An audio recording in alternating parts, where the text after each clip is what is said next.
చూడండి, టార్గెట్ చేస్తూనే ఉంటుందండి. దేవుని బిడ్డలంటే అసలు దానికి ఇష్టం లేదు. అందుకని చూడండి, నువ్వు ఫలించేదానికి ఫలిస్తూనే ఉంటావు. ఏ మాత్రం నీ ఫలితం ఆగిపోదు, నీ సంతోషం ఆగిపోదు, నువ్వు సమాధానం ఆగిపోదు. హల్లెలూయా, హల్లెలూయా. అది ఉండాలనుకున్నాడు కనుక వాక్యం అంటున్నది, కీర్తనకారుడు అంటున్నాడు, కీర్తనలు 1వ అధ్యాయం 2వ వచనం 3వ వచనంలో, యెహోవా ధర్మశాస్త్రములు ఆనందించుచు దీవారాత్రులు దానిని ధ్యానించువాడు ధన్యుడు. అతను నీటి కాలవలే వేరిన నాటబడినది, ఆకు వాడక తన కాలమందు ఫలమిచ్చు చెట్టు వలె నుండును. హల్లెలూయా.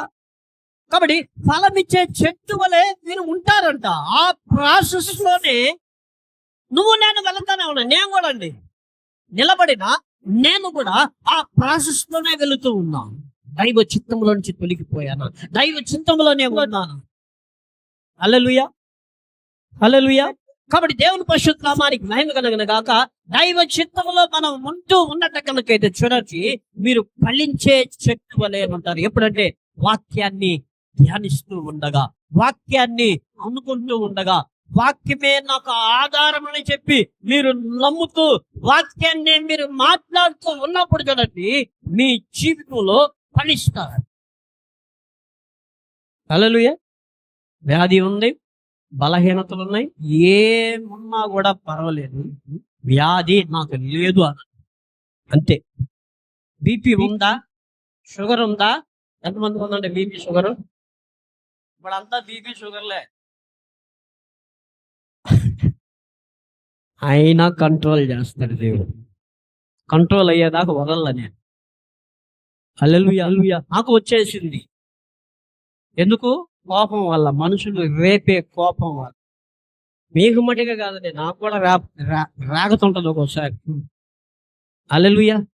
ఎందుకంటే ఈ మనిషిని రేపేటప్పుడు దైవ చిత్తం నుంచి అట్లా లాగేస్తాడు సైతాన్ని. హల్లెలూయా, హల్లెలూయా.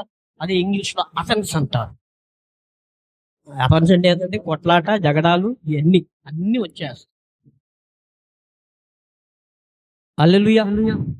దాన్ని ఎదుర్కొనే శక్తి మనకు కావాలంటే దేవుణ్ణి మనం ఆనుకోవాలి, లేకుంటే మనం జయించలేము. హల్లెలూయా.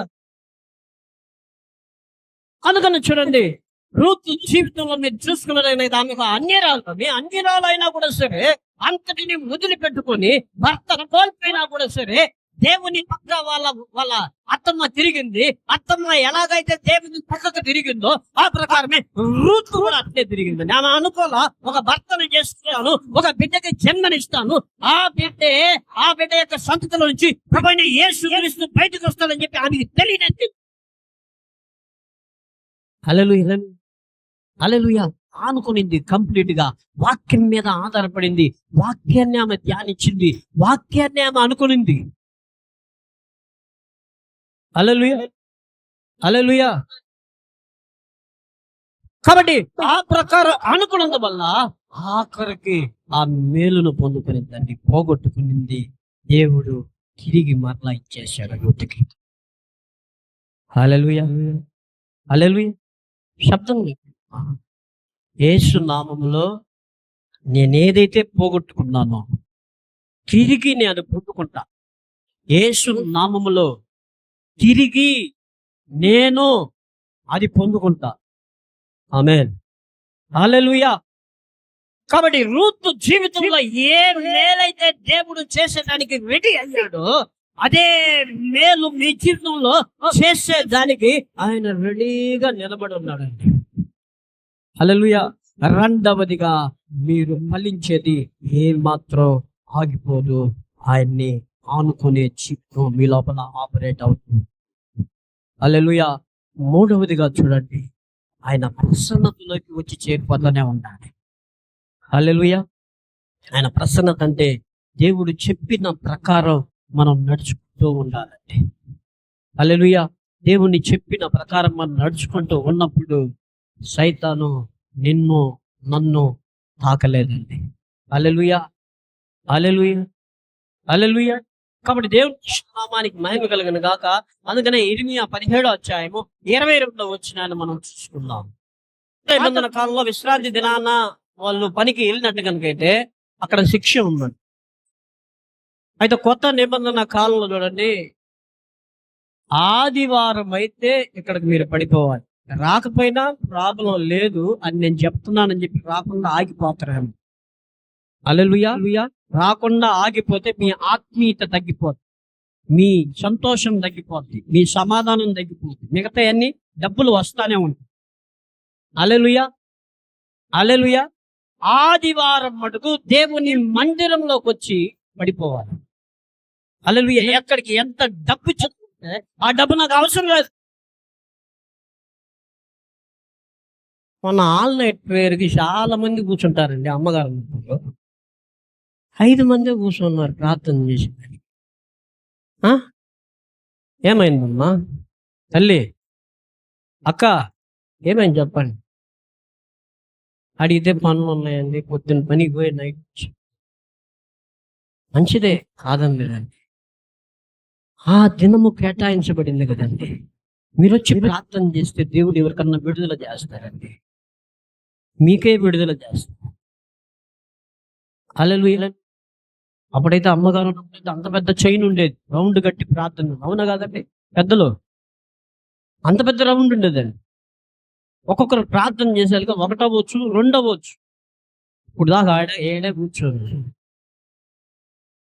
ఆ రోజు 11 గంటలకల్లా అయిపోయింది. ఆదివారం మటుకే కాదండి, ఇక్కడ నియమించబడిన మీరే కదండి, అన్ని నియమించుకొని ఉన్నారు. దేవుడు చెప్తేనే కదా మీరు నియమించారు. హల్లెలూయా. ఆ దినాన అందరూ కూడుకొని ప్రార్థన చేయండి. మీ ప్రార్థన రూపములో మీరు మటుకు కాదు కానీ పక్కనుండే జనాలు కూడా మేలు జరుగుతూనే ఉంటుంది. హల్లెలూయా. హల్లెలూయా.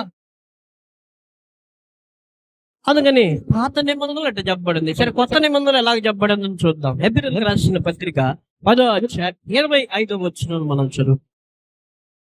అందరూ మానుకున్నట్టుగా ఏం చర్చిలరా, చర్చికి పోయి మనకి ఏం జరిగింది. హల్లెలూయా. ఎంత మేలు చేస్తున్నాడో ఎంత తిరిగి చూద్దామండి మనం. నాకు ఇల్లు లేకపోతే నేను వానొచ్చినా వరదొచ్చినా అక్కడ ఆ స్థలిలోనే ఉండాలండి. ఇప్పుడు నాకు దేవుడు ఇల్లు ఇచ్చాడు, అందుకని నేను మర్చిపోవాలి దేవుణ్ణి, నేను మర్చిపోను. హల్లెలూయా. హల్లెలూయా. చూడండి అమ్మా తర్వాత అమ్మా.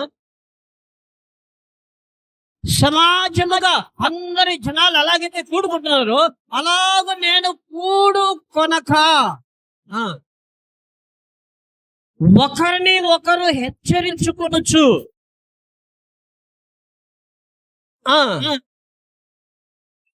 మరీ ఎక్కువగా అలాగూ చేసు ఎక్కువగా. హల్లెలూయా. దేవునితో సహవాసం ఎక్కువ అవ్వాలి కానీ తక్కువ కాకూడదు. హల్లెలూయా. హల్లెలూయా. తక్కువైతే ఏమొస్తుంది, ప్రాబ్లం వస్తుంది. చూడండి, ప్రాబ్లం వస్తుంది నేను చెప్పడం, ఆత్మీయతలు తగ్గిపోయారు, అపవాది లోపలికి వెళ్ళిపోతాడు. హల్లెలూయా. హల్లెలూయా. అంతవరకే కానీ మీ ప్రాణాలు లేకుంటే ఎవరైనా ప్రాణాల మీద వాడు చేపెట్టేదానికి ఏమాత్రం అధికారం లేదు. ఎందుకంటే యోబు విషయంలో కూడా చెప్తున్నాడు, యోబు ప్రాణం చేపెట్టగలమంటున్నాడు. హల్లెలూయా. హల్లెలూయా. ఆ జ్ఞానం మనం ఎరిగి ఉండాలి. ఏ ప్రాబ్లం జరిగినా, ఇంట్లో ఏ ప్రాబ్లం వచ్చినా కూడా సరే, యోబు ప్రాణాన్నే తాకకుండా ఉండాలని చెప్పి దేవుడు చెప్తున్నాడే. నా ఇంట్లో వారి ప్రాణము నువ్వు తాకలేవరా సైతానా, యేసు నామములో వదిలిపెట్టి పోరా చెప్పే కెపాసిటీ మనకు రావాలి. హల్లెలూయా. హల్లెలూయా. హల్లెలూయా. యోబు పాత నిబంధనలు అప్పుడు బైబిల్ కూడా లేదండి. యోబు ఎవరని చూసుకున్నట్టు కనుకైతే యోబు ఇశ్రాయేలుడు కాదండి, యోబు ఒక యాజకుడు. కాబట్టి దేవుని పరిశుద్ధ నామ యోబునే దేవుడు కాపాడుతా వచ్చాడంటే నిన్ను నన్ను కాపాడ్డా, నీ బిడ్డలను కాపాడ్డా, నీకు